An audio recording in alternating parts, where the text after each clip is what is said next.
मैं घर कैसे जाऊंगा। सोचो एक आंख से सही दिख रहा है, एक आंख से हट जा रहा, तो बिल्कुल प्रॉपर विजन नहीं आ रहा जब।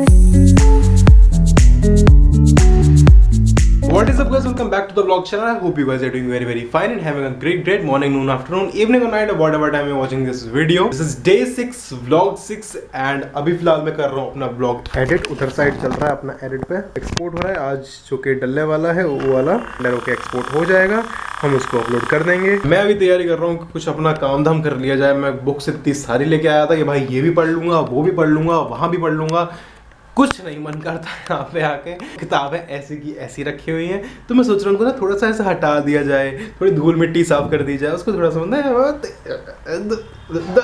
दो शब्द जिंदगी के, तो ऐसा कुछ कर लिया जाए। तो मैं उस टाइप का कुछ प्लान कर रहा हूँ। अभी मैं एक ब्लू प्रिंट निकालूंगा, उस ब्लू प्रिंट पे लिखूंगा कि फाइनली आप इस तरीके से पढ़ाई करते हैं। इस टाइप का मैं कुछ करने का सोच रहा हूँ। फिलहाल किताबें कहाँ हैं मैं तो ये भी भूल गया हूँ। तो मेरे को जरा एक बड़ी मस्त चीज़ दिखी है, मैं वो तुम्हें दिखाता हूँ अभी। ये देखो, ये क्या चीज़ है मैं तुम्हें बताता हूँ क्या हुआ है। वैसे तो एक कौशिक का पर्सनल स्टफ है, बट मैं दिखाता हूँ तुम्हें। मैं जब 12th क्लास में था तो उस टाइम मेरे साथ एक बहुत ही दर्दनाक दुर्घटना हुई थी, जो कि थी मुझे फेयरवेल नहीं मिला था। हाँ, तो फेयरवेल नहीं मिला और उससे रिलेटेड जो कोई भी एक्टिविटीज़ होती हैं तुम्हारे स्कूल छोड़ने पर, ऐसा कुछ भी नहीं हुआ था मेरे साथ। तो अभी जब मैं घर पे आया तो मैंने देखा कि कौशिक की टी शर्ट पे कुछ लिखा हुआ था, शर्ट पे, स्कूल वाली पे। मैंने कहा हाँ ये भी तो कुछ स्कूल में हुआ करता है। मैं जब छोटी क्लास में था तब मैं देखता था बड़े बड़े जब बच्चे हो जाते हैं तो फिर वो ऐसे ये सब उसमें लिखवाते हैं अपनी शर्ट पे, जब लास्ट डे होता है उनका क्लास का, फेयरवेल से पहले ये सब होता है। जब मैं बड़ा हो जाऊंगा मेरी भी होगी, पर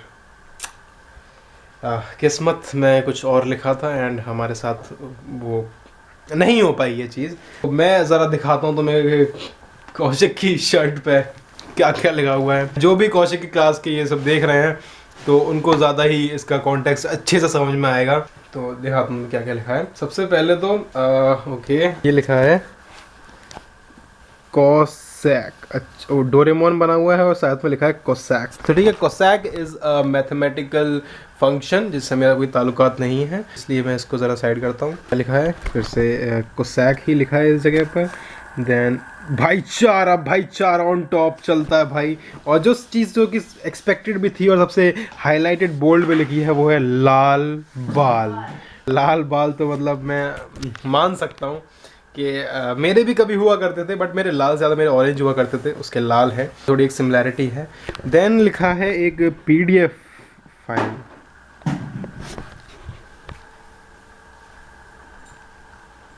शायद जिसने ये लिखा है उसको कौशिक से कोई PDF फॉर्मेट में कोई फाइल चाहिए थी, जो कि कौशिक को याद नहीं रही होगी भेजने में, तो इसलिए उसने लिख दिया PDF file, so that he can recall out कि हाँ मुझे ऐसा कुछ भेजना है ना। एंड उसके बाद और क्या चीज़ें लिखी हैं, ये तो पीछे वाले का ही सारा छाप आ गया। खैर अंदर लिखेगा भी कौन, अंदर क्यों ही लिखेंगे, अंदर तो नहीं लिखा जाती है ना। देन इसकी चेस्ट की तरफ आते हैं। ये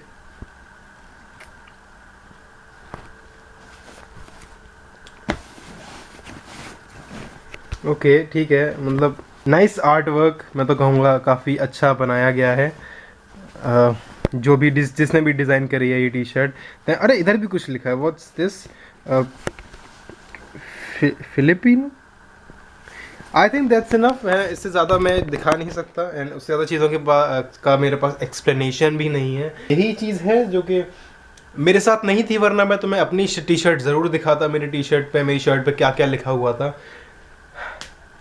दुख सा हो रहा है, थोड़ा सा माइक्रोन्स में हो रहा है, अंदरूनी दर्द है, तुम्हें दिखेगा नहीं, ठीक है ना। बस हो गया। जिस कॉन्सर्ट में तो बता रहा था ना कि जिसने टिकट थी वो सोल्ड आउट हो चुकी थी, एंड मैं उस वाले ब्लॉग में जब बात कर रहा था जब मेले में गए थे, तो उसकी जो टिकट्स हैं वो वापस से रिन्यू हो गई हैं, वो वापस से सोल्ड हो रही हैं। द फैक्ट इज़ कि वो 100 रुपये और एक्स्ट्रा बढ़ गई है, उसका प्राइस जो था वो मेरे को ना उसको चाहिए थी। अब मैंने क्या करा, मैंने एक टेस्ट रखा, मैंने वही टिकट लेने के लिए मैंने एक फंड रेजर ऑन करा है, ठीक है। मैंने एक फंड रेजर चालू किया और उसकी मैंने लिंक अपने इंस्टाग्राम वगैरह पर डाली है, जिसमें कि मैंने मेंशन किया कई सारे लोगों को। आई मैंशनड ऑनकोर, आई मैंशनड काम, और चार दीवारी को मेंशन करा था मैंने, और एक सीधे मौत का जो ऑफिशियल पेज है मैंने उसको मेंशन किया था, और एक बंदा है जतिन यदुवंशी, मैंने उसको मेंशन किया था। मेरी स्टोरी सब ने देख ली, सब ने देख ली, जिसमें से ऑनकोर ने मेरे को उस पर रिप्लाई करा, मतलब एक इमोजी के साथ। So I think that's a great thing, क्योंकि मैं बहुत बड़ा फ़ैन हूँ सीधे मौत का, एंड मेरे को जाना ही जाना था उसके कॉन्सर्ट में। फंड में कुछ भी रेज नहीं हुआ है, बट एक उम्मीद मिली है कि शायद कुछ हो सकता है, वरना जाना तो मेरे को है ही एट दी एंड। वो शो अटेंड करना है, क्योंकि भाई ऐसा कभी नहीं होता कि शो की टिकट्स से रीस्टोर हो जाए। भाई इतना बड़ा फेस्टिवल हो रहा है मूनराइज का, तो I want to attend it. फ़िलहाल का सीन ये है कि अभी हो रहा है शाम के 4:30 एंड मैं अभी कहीं बाहर जा रहा हूँ। कहाँ जा रहा हूँ वो मैं धीरे धीरे बताऊँगा, बट अभी मैं किसी के से मिलने जा रहा हूँ। अगर तुम मेरे बहुत पुराने व्यूअर होगे तो तुम जानते होगे उस बंदे को जिससे मैं मिलने जा रहा हूँ। नाम नहीं बताऊँगा, सीधे मिलवाता हूँ तुम्हें, आ जाओ। भाई मैं ना तुम लोगों को किसी से मिलवाता हूँ भाई। देखो, जो मेरे को काफ़ी टाइम से देख रहे हैं, लाइक 2017-18 से, वो इस चेहरे को बहुत अच्छे से जानते होंगे, एंड जो लोग नहीं जानते वो अब जान जाएंगे। भाई मेरे को यहाँ किसी से मिलने जाना था, आप जानते हो क्या उसको? हाँ भाई। अच्छा, वो यहाँ पे मेरा एक दोस्त रहता है, तो उससे मिलना है मुझे। नीचे ही रहता है भाई। नीचे? आपके नीचे रहता है?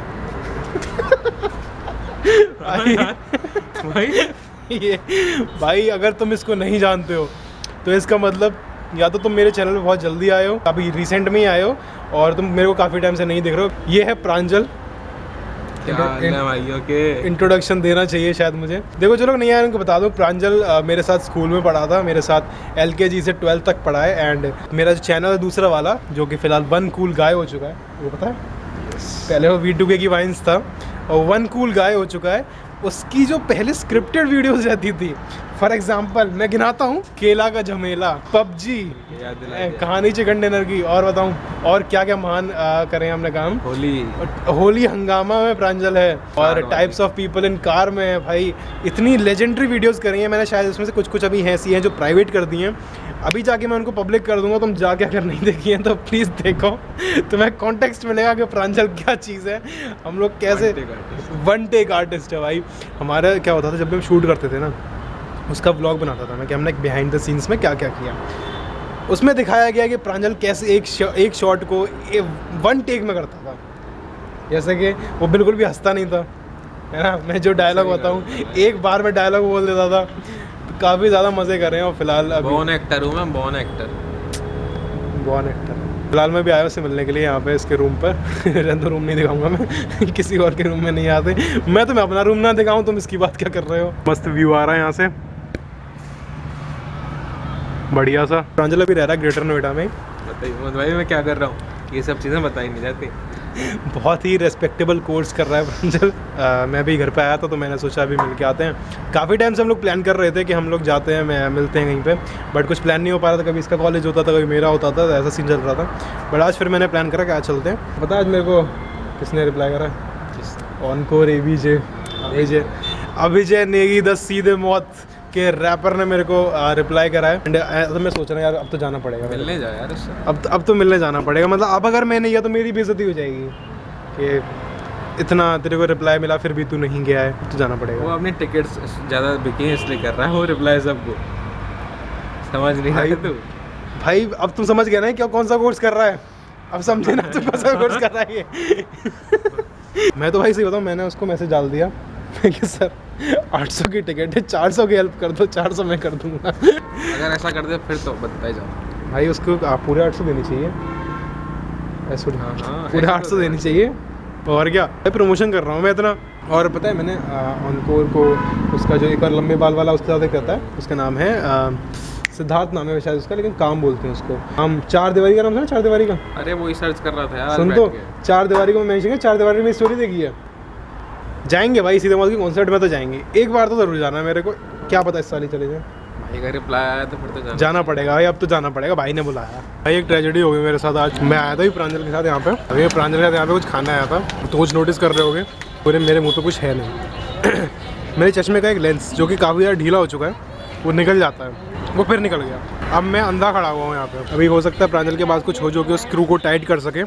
मेरे पास कुछ नहीं है भाई, कुछ नहीं है, कुछ नहीं है मेरे पास, ऐसे जाना भाई। मैं घर कैसे जाऊँगा? तो कौशिक भी नहीं है यहाँ पे, टाइट करना पड़ेगा भाई। अभी इतना अजीब लग रहा है ना, ये सोचो एक आंख से सही दिख रहा है, एक आंख से हट जा रहा है, तो बिल्कुल प्रॉपर विजन नहीं आ रहा। जब प्रॉपर विजन होता है ना, सिर में दर्द हो जाता है भाई। तो एक से दिख रहा हूँ, एक से ना दिख रहा हूँ, सिर में दर्द हो जाता है। समझ नहीं पाता ना ब्रेन की क्या हो रहा है। ये समझ में आ गया मुझे अभी तेरे को देख के, कुछ ना कुछ तो गलत हो रहा है भाई। लगाएंगे भाई, वो पता अभी क्यों करते हुआ है? अभी प्रांजल ने मेरे को कहानी सुनाई थी, कहानी का इम्पैक्ट पड़ गया गलती से। असर आ रहा है उसका। असर आ रहा है भाई। बताइए मत किसी को। नहीं बताऊंगा नहीं भाई, टॉप सीक्रेट है वो चीज़ तो, है ना। अगर तुम मुझे अभी इस वीडियो पे 10,000 रुपये पेटीएम करते हो तो मैं तुझे सुना दूंगा। चलो अभी चलता हूँ भाई, ज़रा चश्मा लगा के देखता हूँ, ट्राई करके देखते हैं क्या होता है। करते हैं कुछ ना कुछ जुगाड़। हो जाएगा भाई, लग जाएगा। जुगाड़ करते हैं।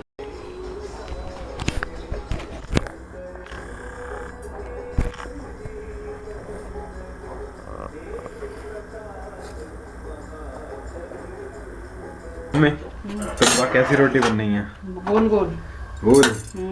किसकी है ये? पीली पीली मक्के की। अच्छा, आपने खाना डिस्क्राइब करो। ये मक्की की रोटी बननी है। अच्छा, और ये क्या है? दाल चने। किसकी दाल? चने। अच्छा, चने की दाल। और आप अपनी सब्जी में ये कौन सा किसका घी डालती हैं? देसी घी गाय। देसी घी गाय का, पतंजलि वाला है क्या? हाँ जी। आप आटा कौन सा इस्तेमाल करती हैं? मैं घर का। तो गाइस आप देख सकते हैं, ये हमारे यहाँ पे भैया ने एकदम बढ़िया रोटी सेक के रखी हुई है। भैया ने मम्मी। अरे मतलब वही तो आप एक डाइट का कितना लेते हैं? एक डाइट का कितना लेते हैं? ज्यादा नहीं, 50 रुपए। 50 रुपए की एक डाइट है गाइस। तो एक बार ज़रूर आपको ट्राई करना चाहिए यहाँ पे आके। इसका नाम, हमारी जगह का इस ढाबे का नाम है, क्या नाम है ढाबे का? शशि के समोसे। लेकिन यहाँ कभी समोसे नहीं बनते, बने थे एक बार। समोसे याद है कैसे बने थे? समोसे और मोमोज एक ही बात हो रही है। हाँ, लाइक ऐसा लग रहा था डायरिया वाले समोसे हैं, मतलब समोसों को डायरिया है, उन्हें खा के डायरिया नहीं होगा। Sign out. देन मैं तुम लोगों को ये चीज़ बताना भूल गया कि उसके बाद मेरे साथ क्या हुआ था। वहाँ पे जब मेरा चश्मा गिर गया, स्पेक्स का ये वाला लेंस गिर गया था, तो फिर मैं उसमें आसपास देख रहा, भाई मेरे को कुछ स्क्रू ड्राइवर मिल जाए, मुझे कुछ चाकू वाकू मिल जाए, मतलब कुछ भी ऐसा पॉइंटेड मिल जाए। जिसके यहाँ ना क्या होता है, एक स्क्रू होता है, तो स्क्रू को मैं जब टाइट करके फिक्स कर लेता हूँ तो काफ़ी बार गिर जाता है, काफ़ी फिक्स करना पड़ता है, काफ़ी दिक्कत आ गई है। तो मैं इसको जल्दी ही जितना हो पाएगा उसको करेक्ट करूँगा। क्योंकि यार तुम एक चीज़ सोच के देखो कि अभी तो चलो मैं उस टाइम खड़ा हुआ था, तो खड़े खड़े मेरे वो गिर गया था, मतलब जो लेंस था। बट इन केस अगर मैं उस टाइम बाइक पे होता या कहीं ट्रैवल कर रहा होता और अगर ये लेंस गिर जाता, बस लेंस तो टूट जाता, ज़्यादा नुकसान हो जाता। तो वो चीज़ मैं करूँ ही क्यों जो जिससे कि इतना बड़ा रिस्क आ सके। तो मैंने फिर सोचा है कि इसको मैं जल्दी से ठीक करवाऊँगा। फिर क्या हुआ कि जब मेरे को चाकू वाकू मिला नहीं, मुझे कुछ भी मिला नहीं। अब भाई तू वैसे जब तेरा निकल जाता है तब तो कैसे ठीक करता है?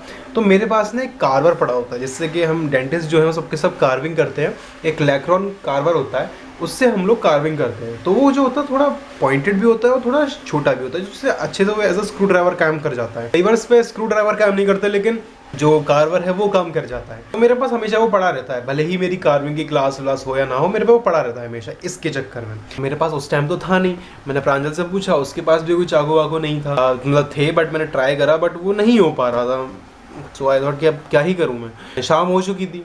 अब प्रांजल ने कहा भाई तेरे को ड्राइव करके घर पे भी वापस जाना है। बात तो सही, मैं कैसे जाऊँ? ये कह रहा तू बता, अगर मैं चलूँ तेरे साथ वहाँ से वापस आ जाऊँगा। मैंने कहा नहीं भाई रहने दे, तू क्यों ही इतना दूर जाएगा। मैं वो सोचता हूँ, मैंने कैसे ना कैसे करके इस चीज़ को फंसा लिया। अब फंसा तो लिया, बट भाई एक बात सोचो, अगर मैं बाइक पे जा रहा हूँ, कहीं भी गड्ढा आया, कहीं पे कुछ भी ऐसा झटका आया, तो फिर ये तो निकल जाएगा। और चश्मा जैसे ही खुला, चश्मा नीचे, ग्लास चूर चूर हो जाएगा। भाई मेरा तो हो गया वही काम। ये नहीं कर सकते, इतना बड़ा रिस्क नहीं ले सकते। इससे एक थोड़ा सा छोटा रिस्क ले सकते हैं। जैसे कि मैंने क्या किया, मैंने इस पूरे चश्मे को ही निकाल दिया और मैंने बिना चश्मे के बाइक राइड करी है फॉर 15 to 16 किलोमीटर्स। एंड वो वैसे ही फिर मैं वापस आया यहाँ पे। मैं पहले की जब बात है, जब मैंने चश्मा नहीं लगाया था, लाइक नोएडा आने से पहले मैं हाथरस में चश्मा नहीं लगाता था। एंड तब उस टाइम पे मैं कई बार टेस्ट देने के लिए अलीगढ़ तक जाता था हाथरस से। वो मैं 30 to 35 किलोमीटर्स में बाइक चलाता था बिना चश्मे के। बट उस टाइम आदत पड़ी हुई थी तो मेरे को उतना दिक्कत नहीं होती थी। बट कल जब मैं चला रहा था बिना चश्मे के, बाय द टाइम से इतना क्लियर विजन में चला रहा हूँ, इतना ब्लर्ड विजन में मैंने चलाया है ना, बहुत स्लो लेके आया। But I can say that it's one of the most riskiest ride of my life. इतना नहीं करना चाहिए, किसी को नहीं करना चाहिए, मैं तो सजेस्ट करूँगा। बट उस टाइम पे ऐसी मजबूरी थी। और मेरा जो चश्मा है ये उतना ज़्यादा लो पावर का नहीं है, लाइक मेरा ये दूर का चश्मा है। एंड मेरे सिर्फ और सिर्फ 0.5 का ये लेंस है, तो मेरे को इतना ज़्यादा प्रॉब्लम नहीं होती है बिना इसके चलाने में। बट स्टिल जब आप इतना क्लियर विजन में चला रहे होते तो ब्लड जब भी थोड़ा भी बहुत भी होता है तो आपको दिक्कत होती है, तो इसलिए बहुत स्लो लेके आया था। मेरे पास सारी सेफ्टी प्रिकॉशंस थे, ऐसा कुछ भी रिस्की वाला काम नहीं था। हाँ फिर मैं घर पे आ गया, फिर मैंने उसको कॉल करा कि हाँ भाई पहुँच गया, चल ठीक है भाई, अब उसको सही करवा लिया ताकि आगे कोई दिक्कत ना हो। बिल्कुल सर, हाँ भाई यही सीन था। एंड एंड करते हैं इस डे 6 व्लॉग 6 को यहीं पे। Thank you so much for watching this vlog. Do leave a like, do leave a comment as well, and I'm gonna see you all in the next one.